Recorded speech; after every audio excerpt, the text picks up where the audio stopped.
Hi guys! Welcome back to my channel. Magkakaling video na dito tayo sa Baguio. Kasama ko si Mama, Papa, at yung akong kapatid. Pero hindi sila mag-update sa vlog nito kasi mga mahihain sila. So, gabi na kami dumating actually para 10 p.m. And then tomorrow, magtutour lang kami gabi o babalikin kami ng Manila. Kasi inabukasan naman, 10 Manila, tapos 30, uuwi lang sila ng Leyte. Ang una namin pinuntahan after namin kumain ay night market. Hindi nyo lang ilang makikita magkano sa vlog kasi yun nga. Sobrang mahihain. Yung nanay, tatay ko, hindi nyo mo pagtatalita sa vlog. Yung kapatid ko din, hindi. Actually, yung kapatid ko yung reason kung bakit sila lumuwal ng Manila kasi kaka-graduate niya lang ng 25 and gift nila mama at papa yung tour na to dito sa Baguio. And first time niya kasi makakakay ng aeroplano and makapunta ng Manila in general.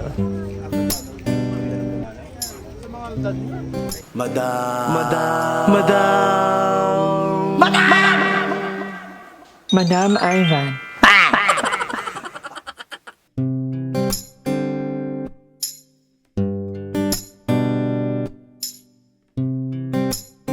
So, ayan, good morning guys. So, kagabi, umikot kami sa night market. Namili nila mama ng pasalubong, ng mga kailangan nila. And in fact, first time ko dito kasi usually nag-i-stay kami malapit sa malapit sa may right park. Yung condo na lagi namin pinag-i-stayan. Pero itong Elmar cabin, maganda rin naman actually. So, good morning Baguio. Maaga kami nag-iuling, wala pang parang 5 a.m. yata yung ila mama at papa. Ngayon naliligo na yung kapatid ko, then I'm the last. May magtutour kami. And then mamayang gabi, uuwi rin kami ng Manila. Grabe ang trip ng nanay at tatay. Ganun ka Hindi mo lang ginawang dalawang araw ang Baguio trip nila. So hindi nyo talaga makita nyo lang sila sa montage, pero hindi sila magsasalita kasi parang nahihiya lang sila. Sabi naman nila na okay lang na nagbablog ako, basta sila off cam lang kasi hindi nga nila, it's not their thing.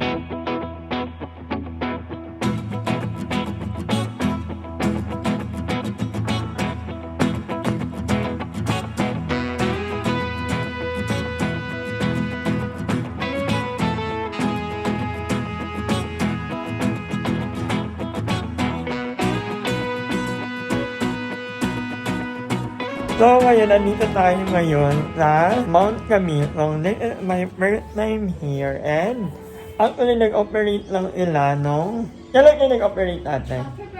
February 1 lang. February 1 lang sila. Kung hindi pa to inadjust ni Mama, hindi ko pa malalaman na may gantong na pala dito sa Baguio. Medyo bago pa actually. Hindi pala medyo bago talaga. Yung ibang part ginagawa pa lang actually. And medyo malayo pinaka-center ng Baguio. Ay, may nakikita nga ako doon. Meron ilang parang glal. Ganyan ko. Kung alam mo ng ticket, 500 pesos ang entrance.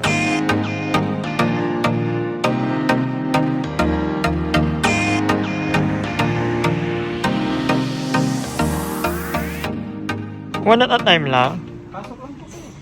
You know ma? Hello. 5 tons with capacity. Ilan? 5 tons. Actually, parang may ganito rin sa Bangkok. Yung pinagkaiba lang sa Bangkok, sobrang taas. Pero ito mataas nila. 65 feet po tayo. 55 feet and kaya yung mag-accommodate ng 5 tons. 5 tons. Yeah, 5 tons. Hindi rin mo makalalo. Wala, Pero I'm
So, nag-picture kami dito. Akala ko bahay lang. ER pala to, no?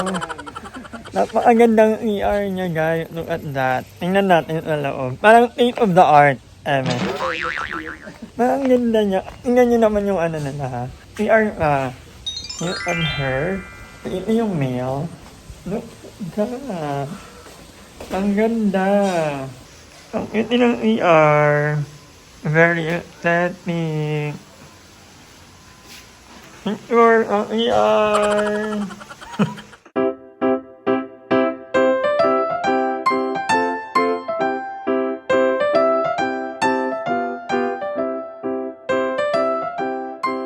Tingnan nyo naman yung ER nila, guys. Ang ganda.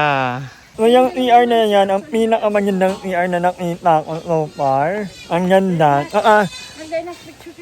Sa lahat ng photo na meron ako dito, yung photo ng ER ang pinakagusto ko. Very aesthetic. Walang asawa ang picture taking. Hala, ulitin ang 500. Hinap na yun maglakad. So, nandito kami sa Belfast. Pero hindi na kami aakyat dahil pagod na Dito pa lang nakakapagod na yung hagdan. So, hello! Hindi na kami aakyat. Now we've been here. 20 pesos lang ang entrance dito. May parang kagaya ang ibo. Actually. Ayan, may Belfast. Sobrang layo niya pa pala. Hanggang dun pa. Hindi na namin kaya yan. Kaya. So, pag pumunta kayo, kayo na lang mag-tour.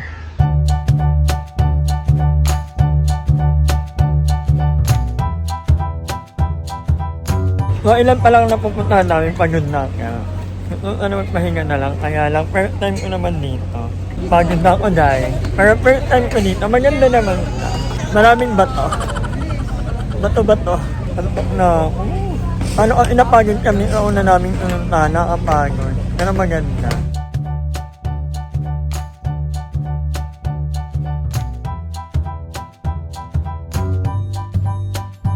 So dahil first time natin sa Stone Kingdom, so medyo aakyat tayo very light. Kung nakikita nyo yan, 130 pesos ang entrance. Medyo bata pa yung pintura, sige, pinto lang. So basically, man-made siya. Dito pala ako, hinihingal lang ako guys. Let's go, sister.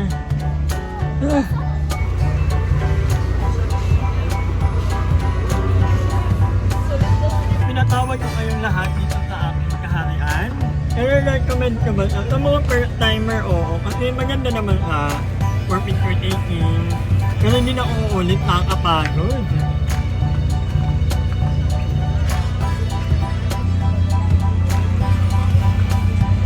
Tawi na mama. Grabe, umakyat pala yung dalawa sa taas. Sana hindi pinapaarawan yung kabayo. Kawawa naman. Okay naman sana, pinakaayaw ko lang na part doon, naaarawan yung naarawan yung kabayo. Although alam ko namang inaalagaan sila, pero sana huwag paarawan kasi grabe ang init pa rin kahit nasabihin mong bagyo to, mainit pa rin guys. So galing kami dito sa Tamawan Village. Ayan, nakita nyo Tamawan Village. Kaya lang, unang tingin pa lang namin, puro hagdan na, ay hindi na, kalalagan. Meron pag may hagdan. So kung magtutour kayo, hindi kaya ng isang araw lang. Lalo na mga kasama natin ay mga high blood.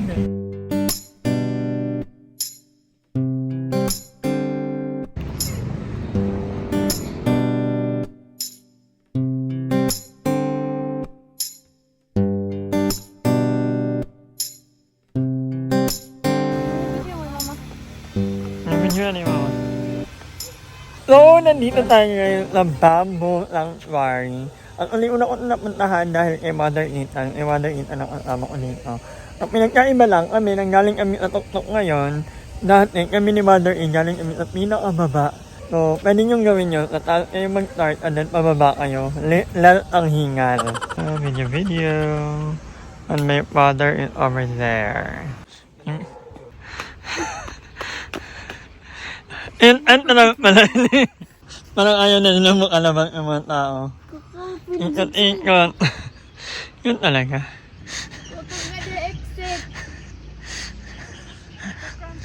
Ulit ano man na rin. Mama, kanina pa nagpinang sa exit may bamboo. Nandito tayo ngayon na, ano yung lugar? Diplomat. Diplomat Hotel. Mataan daw may mga multo. Ang hindi nila alam na nakabiti ang multo.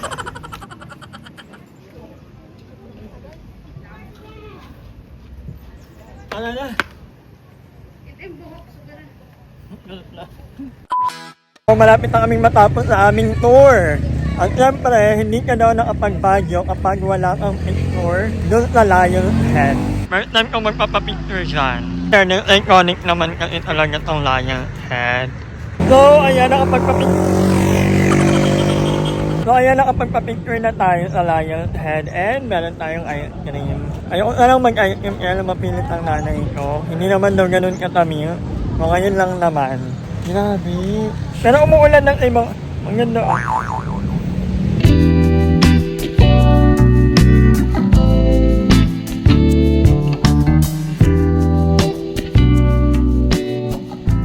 So, andito kami sa Botanical Garden, second to the top. So, hindi na ako nag-picture pero pumunta kami dito sa Daman Road. Ayan. Ang kulit ng nanay ko. Ayaw pumayag na magpuntahan. So, yeah. Thank you.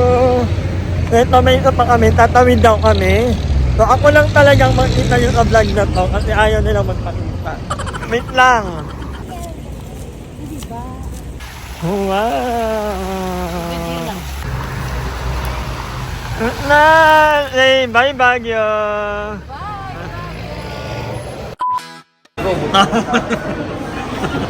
Oh. Ipining, imutak pindit pining. Thank you. Ala ng video, aping or go, mut nga ka pa. Kaya mo yarn. Maabdan kita mas ma.